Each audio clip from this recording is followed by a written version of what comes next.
Alright, welcome back. Oulton Park Island configuration.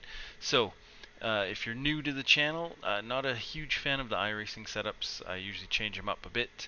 Um, this is similar to the last season Oulton Park one, but it is a little bit different. The track itself, pretty much the same except for one big difference, and we'll get into that.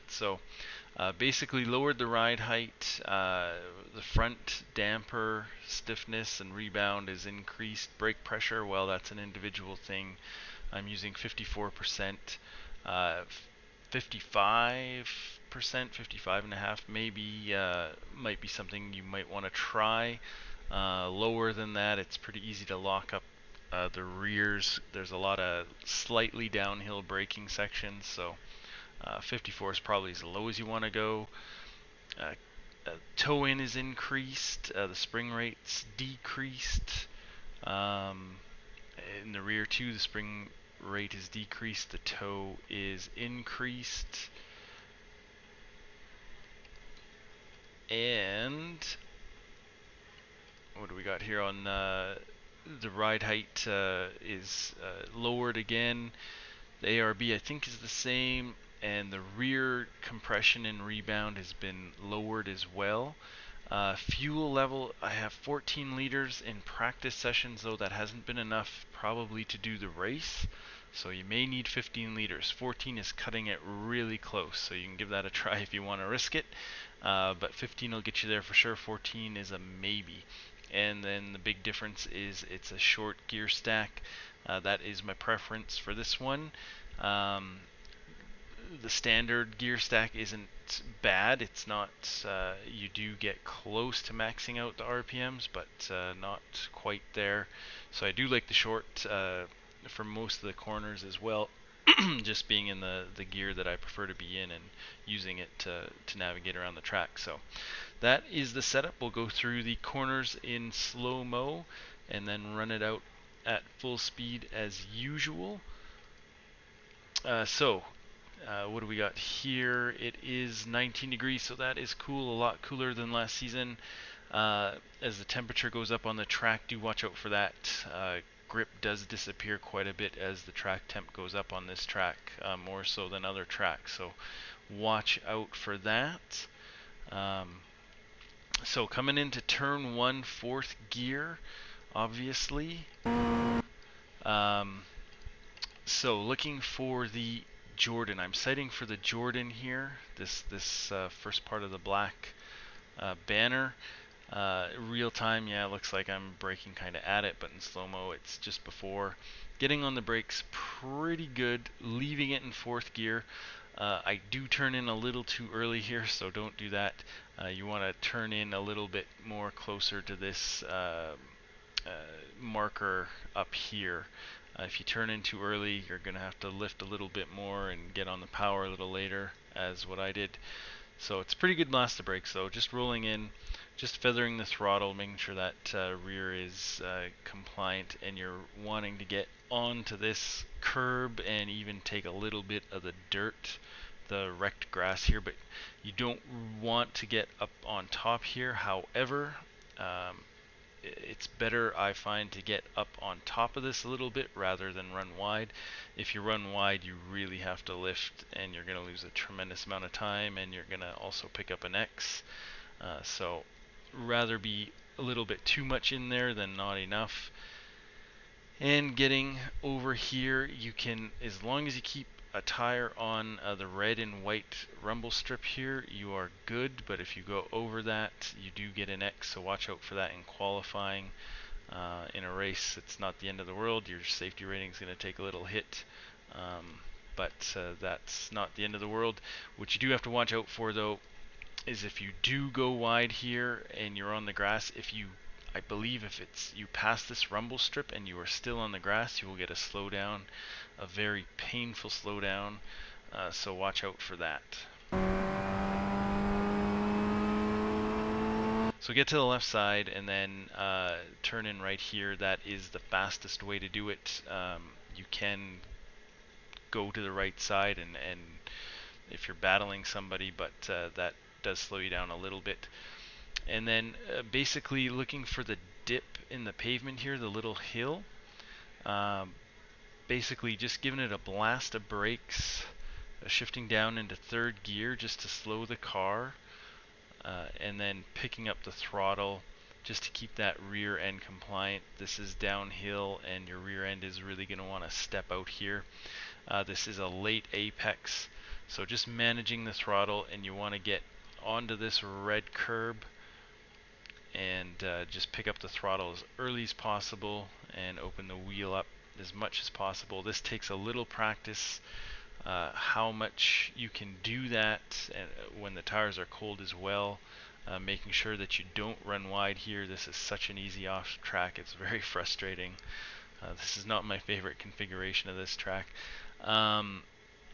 If you get onto the curb here, you're fine. I believe if you catch the grass, if you're just like a wheel width on the grass here, you're okay. But if you're more than a wheel width over, you will get the X. And there is this little strip of pavement here that you can use if you came in a little wide. But if you are on the grass past the pavement here, that is an X for sure. So watch out for that. Again, in a race, not a big deal, but in your quali, quali is important here. It's hard to pass. You don't want to get that X and ruin your lap. So this is the big change, the most miserable, well, corner of this track, this configuration. There is no good braking marker.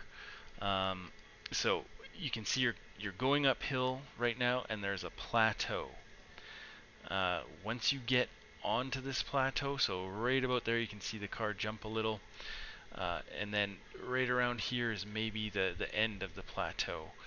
I find that is the best way to mark where you're going to want to brake. You're going to want to brake in between the start of the plateau and the end of the plateau. There's no really good trees. You can use maybe the white lines or the shadows here, but if there's a car in front of you, or depending where the sun is, that's not going to necessarily be something you can watch out for. I've tried to use this barrier over here, but in real time it is just too hard to see. So my best way is just braking in the middle of this plateau, and it is a hard braking zone. So we're getting on the brakes here, shifting down into third, down into first eventually. The problem is you could technically brake later on this. You may want to adjust the brake bias. The problem is now you're downhill, and if you start to brake, as you see here, now we're going downhill slightly, not a lot, but a little bit. And if you start braking here, technically you should be able to brake in time for this corner, but because it is downhill, it's just very hard to make this corner if you're trying to brake late. So I recommend braking on that plateau and nailing the corner, because the next one is a big straight, and if you mess up this corner, it will cost you a lot of time in this corner and then on the straight as well. So down into first, and this is a really tight corner, and again, it is still downhill, so you have to watch. When you start to turn in, you have to start releasing the brakes. If you run the brakes hard at this point, you're gonna spin out like crazy and lock up. So releasing the brakes, and then just clipping the edge of the curb here, just letting the car roll in and picking up the power gently. When your tires are on this curb, if you stomp on the gas, you are going to spin.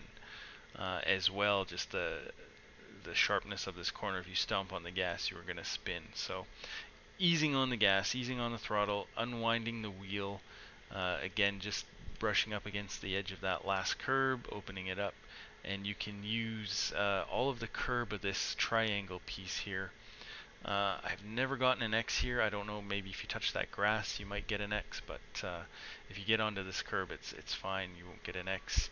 And even you can just snag the edge of this curb here as well, but you probably don't want to be on the grass there too much for that X as well.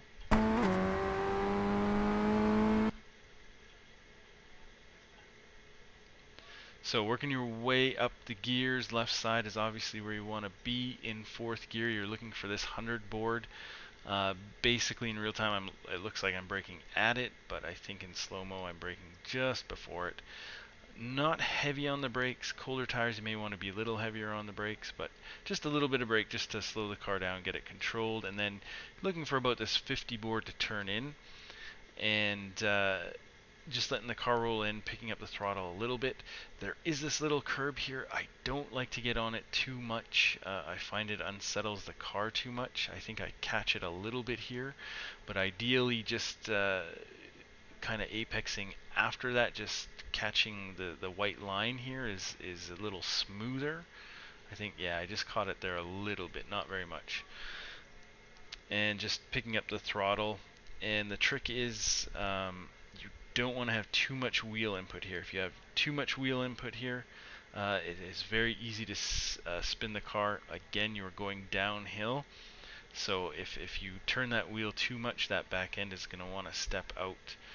So just trying to keep that wheel straight as possible. It sounds counterintuitive, but you keep that wheel straight, your car will hook up on the pavement. Again, cold tires, you may have to just be a little slower through there, but once the tires are warm, it does hook up, and you will be able to get the car turned in as you get to this red curb. And as long as you don't go over that, there's no X, and as long as you don't go on the grass, there's no crashing.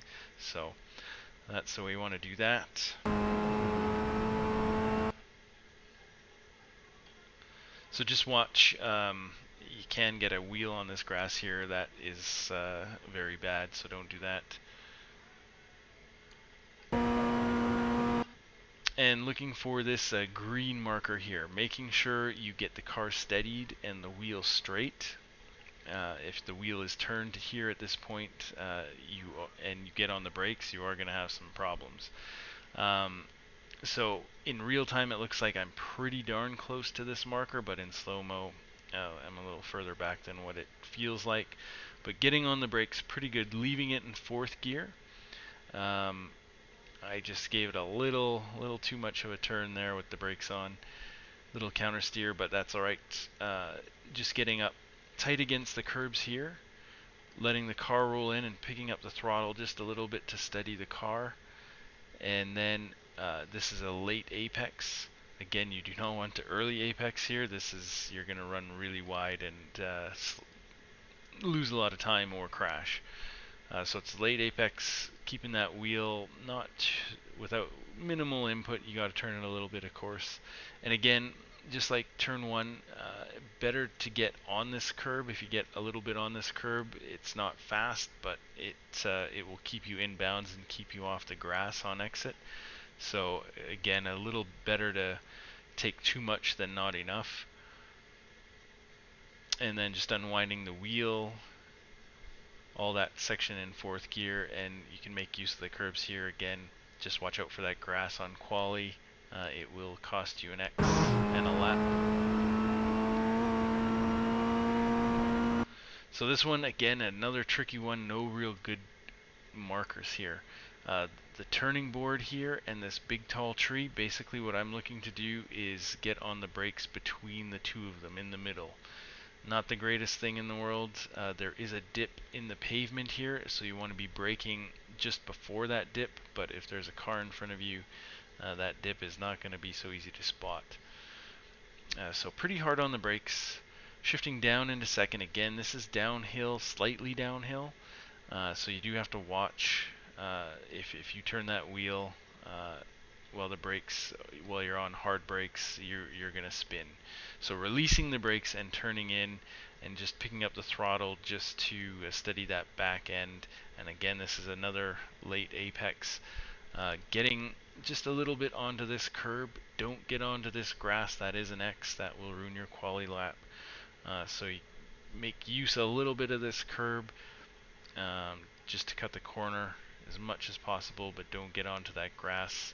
And just picking up the throttle, shifting up into third here as quick as you can, and making use of the rumble strips here on exit. Again, another painful thing. You touch that grass again next, your quali lap is ruined. So third gear, keeping a tight line. You don't want to run out wide here.